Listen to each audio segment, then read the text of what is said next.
Time for Yahoo Finance's Market Minute. Stocks are mixed as investors hope U.S.-China trade talks will ease tariff tensions. High-level talks expected to take place in London today. President Trump reportedly allowing negotiators to weigh lifting export controls, according to reports from the Wall Street Journal. Shares of Robinhood slumping as hopes of the company joining the S&P 500 dash. S&P Dow Jones indices announcing it won't make changes to the benchmarks after doing its quarterly rebalancing. Analysts at Bank of America calling Robinhood a, quote, prime candidate for the S&P 500 earlier this month. An air mobility stock is extending gains. President Trump signing an executive order aimed at boosting U.S. drone manufacturing Friday. The order establishes a pilot program for electrical vertical takeoff and landing aircraft that is set to allow companies that are already conducting this type of testing to partner with state, local, and tribal governments. That's your Yahoo Finance Market Minute.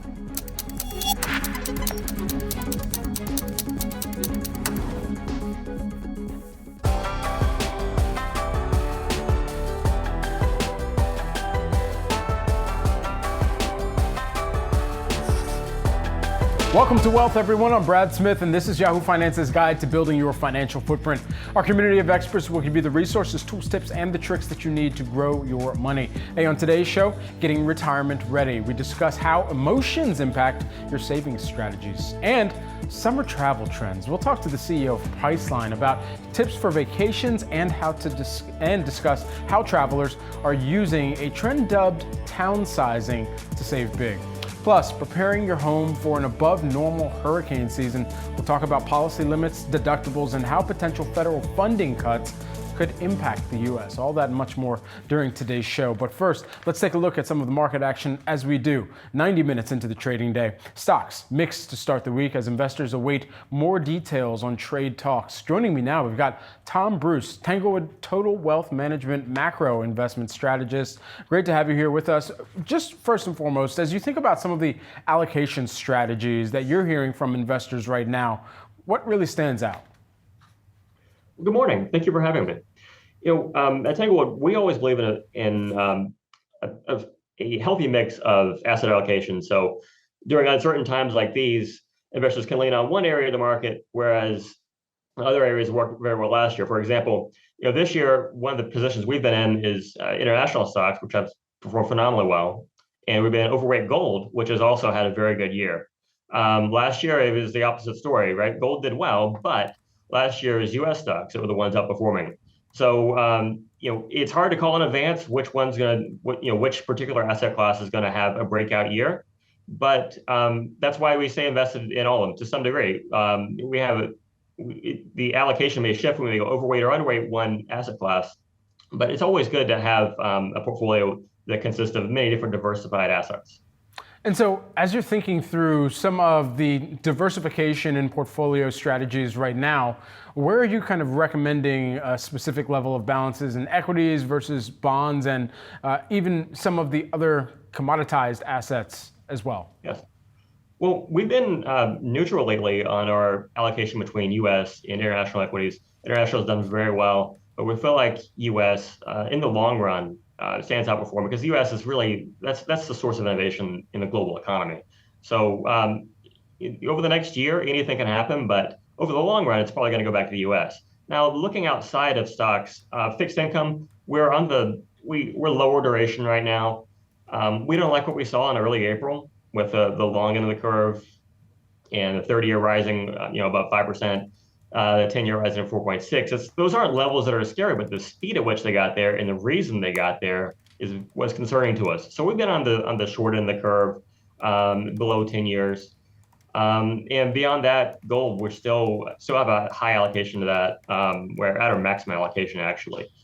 Beginning in 2022, with the Russia invasion of Ukraine and Russian assets being seized, we've seen a huge tailwind for gold of not just Russia, but Iran and China and others wanting to divest U.S. assets to something that can't be seized in the event that geopolitical tensions rise further. So that's where we stand currently. I wonder how you're evaluating earnings seasons, especially given the equities portion of the allocation that investors are trying to sift through, where we've still got the majority of companies out there seemingly mentioning in some facet or another AI. And then additionally, on top of that, tariffs getting skyrocketing of mentions on earnings calls here. So what should investors' checklist be, even as they're listening in to earnings calls going into the next earnings season, which there's a lot more uncertainty around because of the guidance that was, in some cases, either lifted or pulled from companies who were reporting during Q1? So earnings this year, they're kind of a throwaway. They're important still, but in the grander sense, this year there's a lot of uncertainty hanging over the market and the economy between where we land with tariffs, whether or not they're going to be legal, if the big beautiful bill gets passed, inflation. There's lots of inflation questions.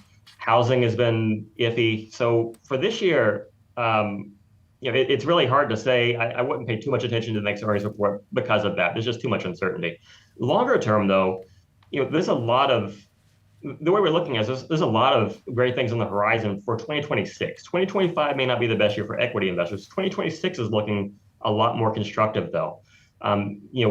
Presumably, we may have a big beautiful bill come out and have tax cuts. So you may have a boost in consumer spending. You're getting a reshoring effect. You have AI, for example. That's going to be probably a trend through the rest of the decade that has tremendous impact on productivity.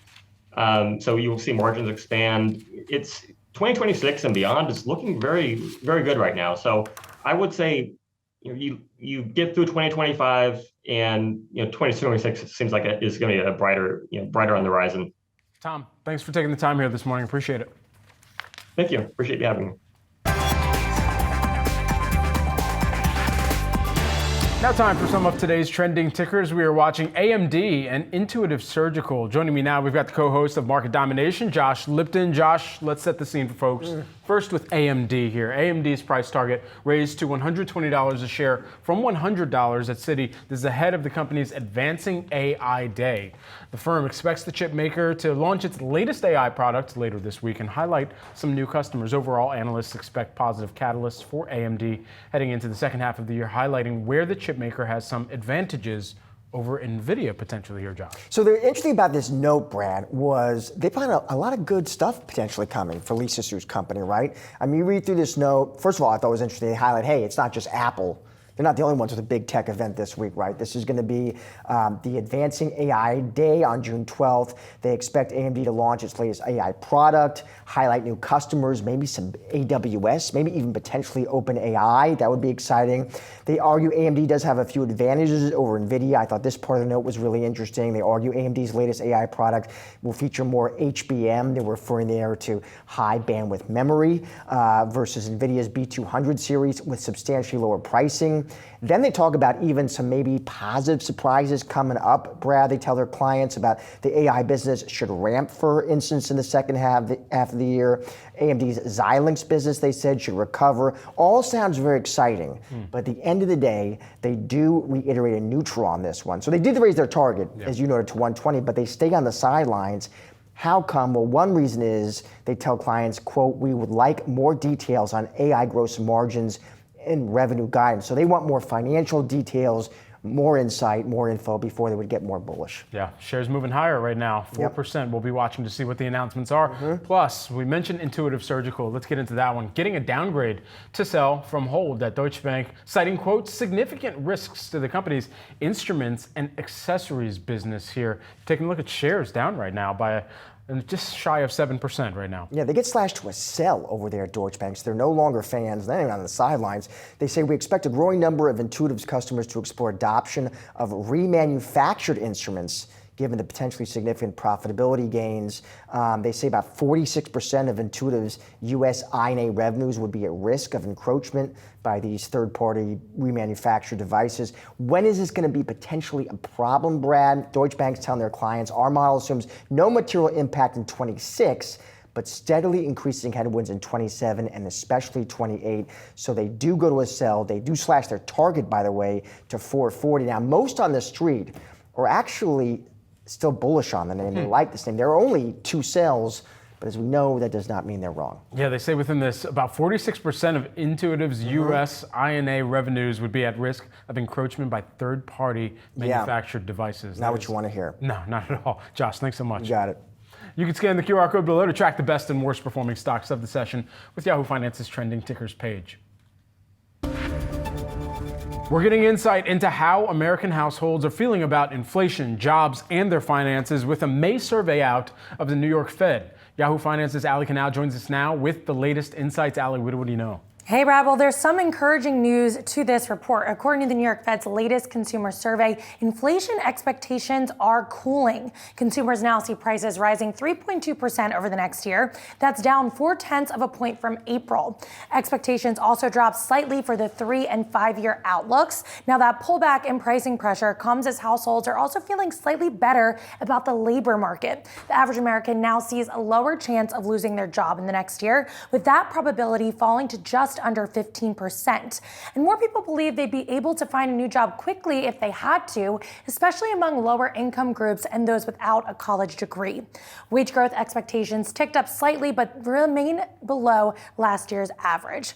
Now, when it comes to household finances, Americans are also feeling a bit more stable. Fewer people expect to miss debt payments, and more say it's gotten easier to access credit compared to 1 year ago.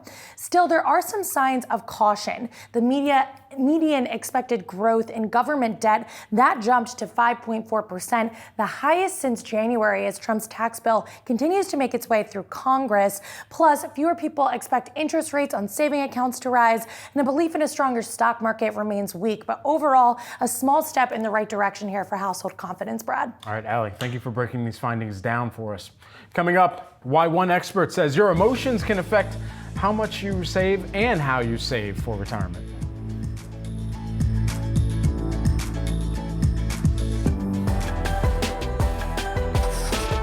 According to Fidelity, Americans are putting away a record 14.3% of their income for retirement, but they're still falling slightly short of advisor recommendations. And one thing you may not realize that impacts your retirement savings, your emotions. I want to bring in Mary Clements Evans, who is a certified financial planner and author of the new book, Emotionally Invested: Outsmart Your Anxiety for Fearless Retirement Planning. And Mary, it's good to have you here with us. You write that retirement strategies have gone through a transition from being things like pensions and government plans to 401ks, where individuals take more responsibility for their own saving strategies. Just explain how that's happened, that metamorphosis. Yeah, most people are unaware of this, but it was actually in the 1970s when the government passed the big rule called ERISA, which was the Employee Retirement Savings Plan.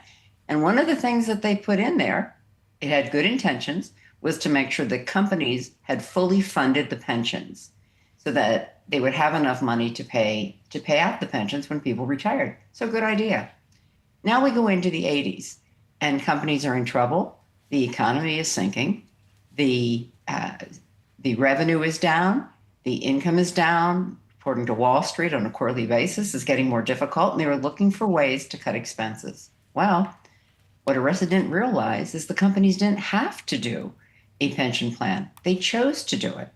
And when they had to fully fund it, that was a big expense on their P&L. So they stopped. And pensions got frozen. Along the line, pensions no longer were created by many companies.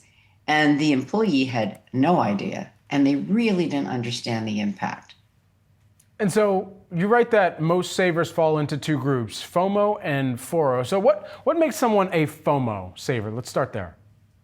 Well, a FOMO is, these are actually behavioral financial terms. The behavioral financial term is hyperbolic discounter. That doesn't exactly roll off your tongue. So I use FOMO, the fear of missing out. And what that really means is these are people who are hyper-focused on today. You know, they discount the future. They care about that vacation, about having a good time, going out to dinner, remodeling the bathroom, the kitchen. The FORO, and the technical term is exponential discounter, but I call it the FORO, the fear of running out. They are hyper-focused on the future. They are always worried that they're not going to have enough money, that they have to save for the future. One of their favorite phrases is, well, you don't know what's going to happen. And I want people to realize that neither one of these are good nor bad. It's just who we are. And one of the big differences is FOMO. Their dopamine is driven by making purchases. And we all need dopamine. It's the feel-good hormone. We need it to live. It's great. And the FORO, their dopamine is driven by saving and planning for the future and having that feeling of safety and security.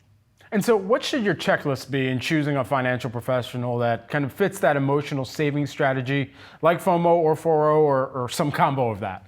Yeah. Well, I think the first thing we have to do is figure out whether you're talking to somebody who's qualified or even who you're talking to. One of the things that just drives me crazy is if you go on FINRA, which is the federal regulatory arm of this industry, there are 253 financial designations that people can have, including rollover expert, which I jokingly say I had a dog that could have qualified for that. But two terms that are not out there are the two most common terms that everybody uses. It's financial advisor and financial planner. So we have no national standard to be able to use those titles. You can have a high school diploma and a weekend course, and you can call yourself a financial advisor. Or you can talk to a certified financial planner that has to have a college degree, 8 master's level courses, 10,000 hours of experience, ongoing education. So it's really different. And it drives me crazy. If you go to the doctor, you know what the requirements are. If you hire a plumber, you know what the requirements are.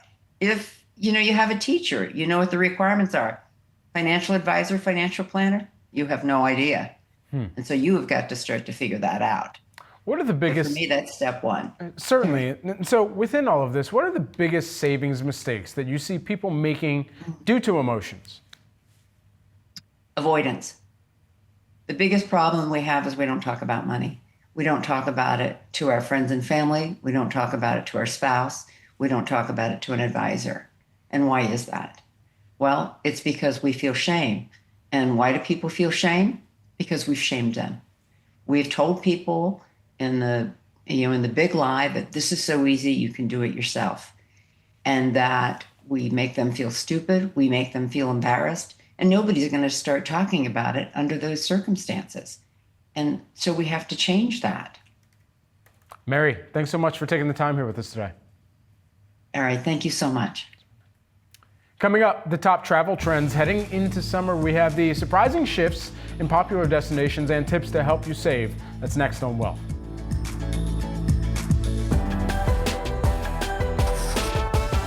Everyone loves summer travel.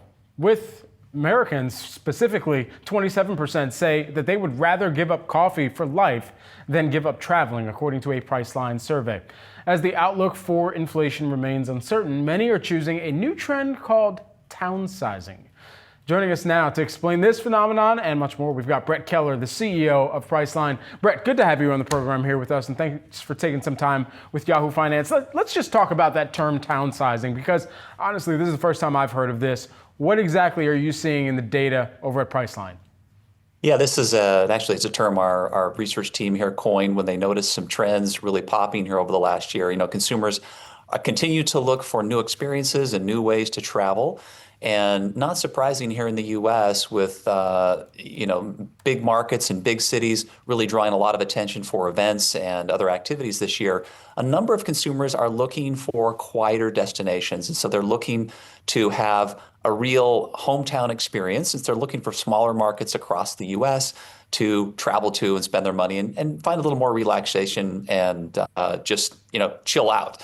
And so there's some interesting markets that we're seeing some real movements in, towns like Cape May, New Jersey, Portland, Maine, Lake George, New York, Newport, Rhode Island. A lot of these markets very close to the beach, and really, though, just a quieter, simpler vacation experience. And so how is that changing some of the travel and accommodations means that you're seeing consumers and vacationers tap into? Sure. Well, we are obviously seeing more pressure moving into these smaller markets, and they're very exciting for people to try and find new places that aren't completely tapped out. But the reality is the big markets are still the big markets. So we're seeing a lot of travel into the biggest entertainment meccas in the U.S., places like Orlando, places like New York.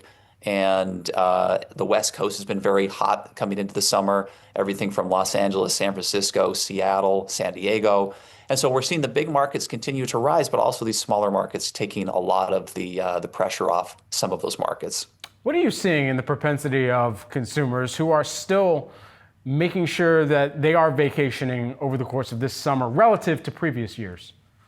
Yeah, people prioritize their summer vacations. We see that year after year after year, even coming out of COVID when travel restrictions were in place, people still wanted to find a way to get out. And so what happens is their patterns change. We saw over the last couple of years a lot of interest in longer vacations overseas. So people were heading to Asia and to Europe. And that trend continues into 2025. We see a lot of interest in big markets like Rome, Paris, and London. In Asia, of course, Japan has been the really hot market for the last year. So Tokyo, Osaka, Kyoto, those markets drawing a lot of attention with searches up significantly year over year. Now, people are also looking for ways to have big experiences and not spend quite as much. Those markets are very expensive at times. And so they're looking for other markets. For example, in Asia, Manila, Seoul, not necessarily drawing the kind of attention that Tokyo draws, but are beginning to really pop on our meter here. And in the European side of things, Eastern Europe with Prague and Istanbul and Berlin, you can find some really nice properties there, 5-star hotels for under $200 a night. In fact, some close to $100 a night. At that kind of value, consumers are being attracted to some of these other markets. You mentioned some of those international destinations, and I wonder, especially compared to some of what we've heard from other travel CEOs in the airline space, as well as from other accommodation CEOs, what you're seeing on the international travel inbound into the U.S. right now, knowing that that's taken a bit of a sentiment hit just with some of the geopolitical tensions plus the immigration policies that we're seeing rolled out as well. Yeah, we've seen a little bit of a softening there across the board. If you look, you read the news, you read all of the industry reports, and they're all saying essentially the same thing, right? Travel from Canada down meaningfully from where it was a year ago as a result of many of the tariff policies and communication around that. But what we're seeing is that Canadians are finding other places to travel. And so rather than coming down into the U.S., they'll travel down to Mexico or other markets. The reality is people still want to travel, and they'll find alternatives if something isn't necessarily at the top of their list. Now, when we talk about inbound coming in from Europe, that's still a strong market for the U.S., but we have seen a slight reduction in traffic coming in from Europe as well. So those things tend to have bumps and valleys, but over time, those even out, and essentially, consumers find a way to get to where they want to go. Okay, so we got to get it straight from the CEO. What are your top tips for booking? Am I still traveling on Tuesdays and Saturdays? The nice thing about this summer, I think, is that the availability is good, right? There is an opportunity to really find great deals in travel. And if you have just a little bit of flexibility, you don't need a lot. Shifting a day or two can really alter the price of a ticket by, a couple $100. And for most consumers, that's a lot of money. And so my suggestion would be, be open with a couple of destinations, do a little bit of shopping and price comparison, and then pull the trigger, because it's likely that you'll be able to really save some money on a flight. In fact, flight prices going into the summer look really good, especially for overseas flights. It was so hot last year, a lot of new inventory was opened up. And this year, with things quieting down just a little bit, there's some really great deals to fly to these markets and to then, of course, book a hotel that meets your budget. So I think just, again, a little bit of flexibility. Look at some of the discounted offerings out there, Priceline in particular. We've got some products that are specifically built to help you really find great value with our Express Deals product, for example. And a little flex will save you a lot of money this summer. Perhaps a little bit of that post-Olympic year cool down that we might be seeing as well. Brett, thanks so much for breaking down some of the trends that you're seeing and some of the tips for those of us who might have the tabs opened up for that next vacation. Thank you. You bet. Thank you. Coming up, preparing for hurricane season. We discuss your financial plans next.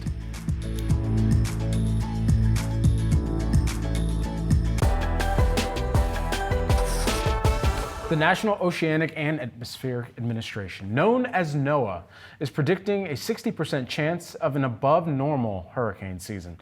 The agency forecasting a range of 13 to 19 named storms, with 6 to 10 of those becoming hurricanes, which means winds of 74 miles per hour or higher. The 2024 hurricane season resulted in more than $182 billion in damages, according to NOAA, higher than the average annual cost for the past 5 years. We want to talk about financially preparing for the 2025 hurricane season. Here to help, we've got Bob Passmore, who is the Vice President of the American Property Casualty Insurance Association. Great to have you here with us, Bob. Just let's set the scene. Part of people's checklist for a hurricane is making sure that you have the right insurance policies in place for your home. What should homeowners be considering when reviewing their policies? Right. Well, insurance can kind of be a set it and forget it kind of thing, but your coverage needs are going to change over time. So it's really important that you check really yearly. You look at your insurance coverages and see if your coverages are what you need, and even shopping around to see if you're getting the best deal. The first of all, one of the most important things a homeowner can do is evaluate their need for flood insurance. Flood insurance is typically not covered under a standard homeowners policy and must be purchased separately through the National Flood Insurance Program or in the private market. So so you want to do that, number one. Number two, carefully review your policy limits and your deductibles. The deductible is the amount you'll pay out of pocket if you have a claim, and make adjustments if you need to ensure you have the right amount of coverage to recover and rebuild if your property's damaged. Raising your deductible is one way to potentially lower your premium, but you need to make sure that you can afford the higher deductible and understand that any damage that falls below that deductible is going to be yours you're going to be responsible for that. You're going to have to pay that out of pocket. And make sure you understand if your policy pays for replacement cost or actual cash value. Actual cash value takes depreciation into account, and replacement cost is the amount necessary to rebuild your home with materials of like kind and quality up to the policy limits. So you want to check to see that those policy limits are sufficient to include any recent home improvements or remodels. So if you added an addition or did something, a significant upgrade to bathrooms or anything or kitchen or something like that, you want to make sure that your limits are there accordingly too. What proactive measures can you take ahead of hurricane season? Well, number one is you can look for, if you're in an area that's prone to hurricanes, do you have do you have hurricane shutters? Things that things are going to protect your home from further damage. Are you ready? Are you prepared if something like that comes? And to make sure that you can protect your property from being damaged. So with that in mind, are there incentives for homeowners who take those mitigation steps, reducing damage from weather events? Yeah, often they do. And that's something you want to use as part of your, insurance checkup with your agent or with the company you write with. Ask what kind of incentives are available. If you've taken steps, like let's say you added hurricane shutters or you replaced your roof or something like that, those are things you want to talk about with your company, because there may be some incentives. There might be some ways to save money on your premiums because you did those things. In the evaluation of policies, where are the areas that homeowners can save on their insurance policies? Yeah, well, one I mentioned was deductibles. You want to look to see what your deductible is. There are more small claims than big claims, so the first dollars of insurance are always the most expensive. So if you have a relatively low deductible, you might find, and this goes for auto insurance too, if you've got a low deductible, you could find that you might be able to save a considerable amount of money by raising your deductible.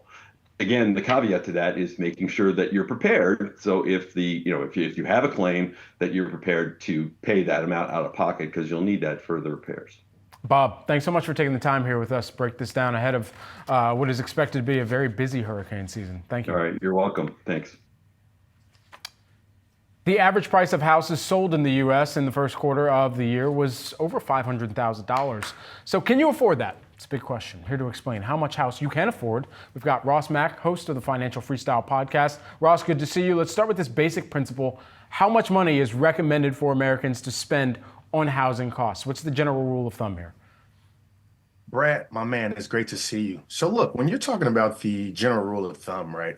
If you're going into a house, right, one of the things you're going to say is, what type of mortgage am I going to get? What type of loan? And so if we're going to assume a conventional mortgage loan where you're putting down, right, as a down payment, maybe 5 to 20% of the actual average housing costs, right? But not just there, right? You also got to think about the closing costs. So one of the things, right, if we're using, call it 437, which is like the median household cost right now, you're talking about roughly 21,000 to over 80,000 just for the down payment, and an additional 13,000 or so for the closing costs. But I always want a person to work backwards, right? Because when you take into account, and one of the things I've been talking about recently is like, that American dream is getting a lot more pricier, right? Because if you have $100,000 salary, believe it or not, you're actually only able to afford a home in roughly 16 states right now when you start taking into account a lot of the things. And so if you say, I make $100,000, it's kind of a rule of thumb that you don't want to pay more than 30% of your gross income. So making $100,000, that means you're spending $30,000 annually, right? If you back into that, well, guess what? That's $2,500 per month.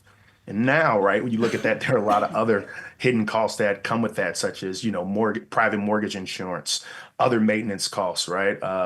Taxes, et cetera. So, I think it's important to understand, right? It's starting to get a lot pricier, but the average person says, well, okay, well, let me just wait till rates drop.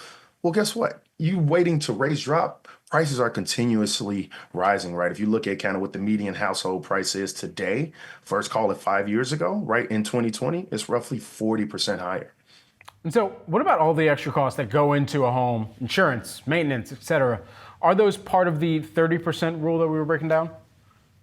It absolutely is. And so you actually have to bake into that, right? So it's roughly about kind of in totality about $21,000 per year when you really start backing into it and understanding just how much your mortgage PMI is, just how much your property taxes, and obviously those utility bills, and obviously unforeseen housing maintenance costs. And so when you really look at it, you really want to bake into saying, okay, here's how much my mortgage is, but now what's my PMI? What are my estimated property taxes? And on top of that, a few of the other costs. So I do say, right, when you're thinking about 30% of your gross income, you want to also include some of those costs. And Ross, you'll be talking about housing costs a little bit more here at the Maconomics Wealth Summer in July. Talk to us about what people can expect to hear there. Absolutely. This is our third year of doing the Maconomics Wealth Summit, and something that we are really proud of because we're giving people the true blueprint of hopefully getting on their own journey to building generational wealth. So in addition to speaking about real estate, we'll be talking about, the psychology of money, overcoming those past financial traumas. We'll talk about investing in both stocks, retirement planning. We'll talk about cryptocurrency. We'll talk about entrepreneurship and how to leverage, some of our sponsors, some of the programs they have when it comes to getting business loans and personal loans, et cetera. But this is very exciting. July 18th through the 20th. It's an entire weekend for the Maconomics Wealth Summit. Ross, good to have you back here with us. Thanks so much. Brad, my man. A new wave of Nepo buyers are relying on their parents to help make their home ownership dreams possible, whether they're helping with a down payment, co-signing a lease, or buying a home outright. Our next guest is a realtor who says that more than half of her transactions in the past 2 years have involved parents buying homes for or with their kids. Frances Katzen, who is the founder of the Katzen team at Douglas Elliman, joins me now. Great to have you here in studio with us. Lovely to be here. Thank you. Let's talk about this a little bit more. How and to what extent of the transactions are you seeing parents being directly involved with these purchases? I would say entry, as well as people who are coming together and trying to lay down trust and legacy. I think it's become a huge component, especially in softer markets. What's the significance of that? The fact that you have more parents in the past 2 years being involved with these transactions? I think it actually sends a message of just how out of reach home ownership is for the entry market. I think it's the average age now is 38 from like in the 20s several decades ago, which says that the cost of living and earning is so much harder to do that first purchase. You're here in New York, so what are we seeing in this particular market as we talk about location? Well, we know that this is a more costly location to be a homeowner in as well. High-cost cities are really tough. It's challenging for people who don't have that intergenerational wealth to back them. It's really tough, and it means that there's a limit, and when you're priced out, it's very hard to own equity. What are your tips for those who are working with their parents or having the conversations, perhaps, to make sure that they can step into home ownership? I think it's twofold. I think one is it has to be a vehicle that now becomes a performance asset, meaning if and when the child now moves off, can they use it as an income-producing property? Can they put it with a tax structure that does not incur or convey with a really high tax? And I think People really want to protect and set the next generational foundation. Is there an average kind of price threshold that you see more of these types of just purchases taking place? Unfortunately not. It used to just be for the entry market, specifically under $1 million. Now you're seeing it even at the luxury segment of $4 million plus. Yeah. It's happening everywhere. We know with the new home buyers that are out there, especially among millennials, and I think the average age still right now is sitting at about 38 for the new first-time home buyer. Yep. What are the tips that they should be keeping in mind, even if they don't have that parental or familial help? It's challenging. It means that they need to be putting away 28%, if they can, of their income over the next decade to try and build it up. And that's really hard if you're not getting that much more against the increases of tariff discussion and inflation in general. I mean, everything's expensive right now. So it's much harder to accrue, which means you have to look for the opportunistic time to be buying when nobody else is, such as off-season, when things are negative in the press. It's a perfect time to go in. What would you make of the environment that we're in right now? Are we buyer's market? Is this seller's market? Where do the chips kind of fall right now? It's still a bit of a cooler seller's market, but it's absolutely advantageous. Although I have to tell you, we've seen a really nice spike in May. I think it's the second since 2021 of the highest amount of contracts signed at 168. Since 2021 and since 1990, those are the two benchmarks. Really impressive performance for May. What do you think mortgage rates need to come down to in order for us to hit a sweet spot for where sellers feel like, and especially if they are locked in at an ultra low rate that they were able to refinance at just during or just after the pandemic, if they're already locked in at a low rate, they're less incentivized to actually relist their home right now? 100%. Nobody wants to relist. That's why there's such a shortage of inventory. The only reason it makes sense is there's been such a capitulation in the sales market over these past 2 years due to the increase in actual mortgages that the commodity of space then becomes the value play. And if they do, as the Fed had predicted, 4 adjustments over the course of this year, which has not happened in tandem with that discussion, but the hope and people bought predicated on the idea, I think that people are prepared to sell because they recognize that the market will eventually adjust, rates will come down, and there is inherent value buying up. How much psychological influence do you think there is in us remaining below 7%? Because that's what we continue to hear from Freddie Mac week over week, is that it's about us remaining below that kind of year-over-year comp. I think the sweet spot has always been 4.8 to 5.5. Okay. And I think when you start crawling into the nosebleed section of 6.8 up, that's when people go, whoa, whoa, whoa, whoa, I can't make it work. That's why we saw such a protracted market in the entry market. They couldn't make the numbers work. Frances, great to have you here in studio with us. Thank you. Really nice being here. Thank you for having me, Brad. Coming up, everyone, we get you tips and tricks for paying off public versus private student loans. That's next on Wealth.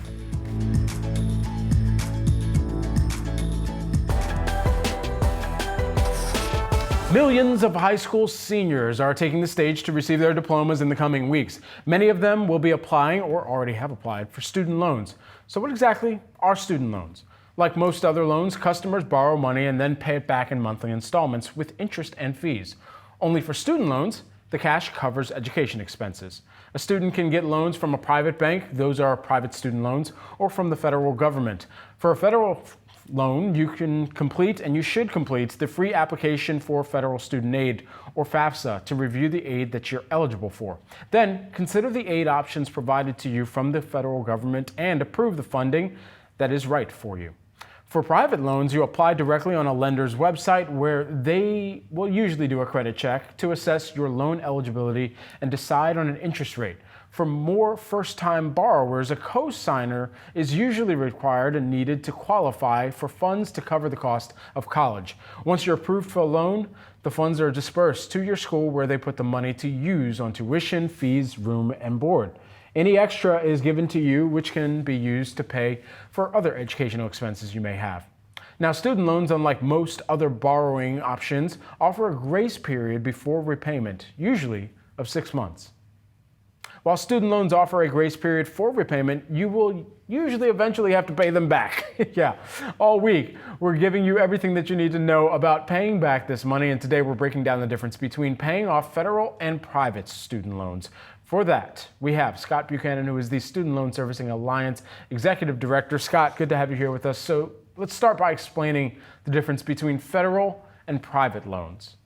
Yeah, thanks, Brad, for having me. The difference is primarily who is the lender. Federal student loans are lent directly by the federal government using money from Treasury, and private education loans are generally made by banks or other financial institutions using sort of private credit. They're very similar, the private education loans, to other consumer credit like credit cards or mortgages or things like that, where there's a test of credit worthiness that the lender will make, as opposed to the federal student loan program, where generally it's a federal entitlement. And so if you're going to school, have filled out the FAFSA, then you're entitled to get those loans. How should borrowers approach federal loans? Listen, federal loans are incredibly flexible in terms of your repayment options. You need to know what kind of loan you have. Do you have a unsubsidized loan? Do you have a plus loan or things like that? Because they can have different benefits. But there's a lot of options, including forbearances, deferments, income-driven repayment plans that can all dramatically adjust your monthly payment amount. So something you need to always look at is the total balance of your loans, and thinking about, even when you're in school and thinking about potential repayment, remember you're going to have to borrow over the course of 2 or 4 years, and think about that in your repayment options. What about private loans? When should borrowers consider applying for them? Listen, you should always apply for these loans as early as possible. Once you get your federal financial aid award letter from your institution, talk to the financial aid office, make sure you've maximized any institutional aid that you can possibly get that would reduce the amount you have to borrow, figure out how much federal loan availability you have, and then determine what your gap is going to be, because the federal loans may not cover all your costs, and that's when you might turn to a private education loan. And doing so earlier is better because you can shop around on private education loans and find a lender who's got the best offering for you in terms of an APR and the best sort of program options that are available under that loan. So what should the plan of attack be for repayment? Yeah, well, listen, make a budget. Like all financial things, you need to know in advance. Like, that's sort of the advantage of sort of going to school and having this period of time generally when you don't have to make repayment. You have plenty of time to put together sort of what your plan of action is going to be when you graduate and leave. So, number one, don't overborrow in the first place, is what I always say. But if you have already borrowed, then make sure that you sit down, figure out each monthly payment that you're going to have, the differences between your federal and your private loans, because they're going to all have different monthly payments, different interest rates, and then put together a budget, a plan of action about how you're going to do it. Remember, when you first graduate, your income is likely to be a lot lower than it will be in the future. That's when you need to talk to your federal loan servicer and say, hey, here's my financial situation on the federal student loans. How can I lower my monthly payment, or how can I meet this budget that I have today? And they're going to have a lot more options. Whereas on the private loan side of things, it's going to be relatively set about the monthly payment. If your loan has gone into default, what are the steps that you should start to take to make sure that you get back into good standing? Yeah, well, that's very different between federal and private loans as well. But on the federal student loan, once you've reached 270 days delinquent, your loan can go into default, and that's when you need to call the default resolution group at the Department of Education. They will reach out and let you know that you're in default, and your servicer will as well. But that's who you need to talk to. There are lots of options, including rehabilitating the loan, potentially consolidating the loan, because getting out of default is something that you definitely want to do. And that's why loan rehabilitation would probably be your best bet on federal student loans, because that removes that default from your credit history. On private education loans, it's different. That's why you need to be very mindful about keeping on top of those private education loans, because once they go into default and charge off, there's not a whole lot you can do other than sort of negotiate a settlement or potentially a repayment plan to try to resolve the total amount of that debt. And so once you have finally gotten to the point where you've fully paid off your student loans, then at that point, how are you kind of able to take advantage of, are there tax advantages as well that you should be making sure that you're also reporting? Sure, absolutely. There's a federal interest deduction on student loans that you can take advantage of potentially. Now, that is tied to income, so the higher income you are, the less likely are you be able to take that benefit. But you should definitely, during all of your repayment, make sure that you're as you're doing it in TurboTax or working with your accountant, make sure that you calculate the amount of interest that you pay. You'll get a statement from your loan servicer, just like you get W-2s and other things from your employer, and they will tell you how much interest may be eligible, and you should definitely take advantage of that. Scott, thanks so much for taking the time and breaking this all down. Great. Thanks for having me. That's it for Wealth, everyone. I'm Brad Smith. Thank you for watching. You can stay tuned for Market Domination coming up at 3 p.m. Eastern Time. They'll count you down to and through the market close.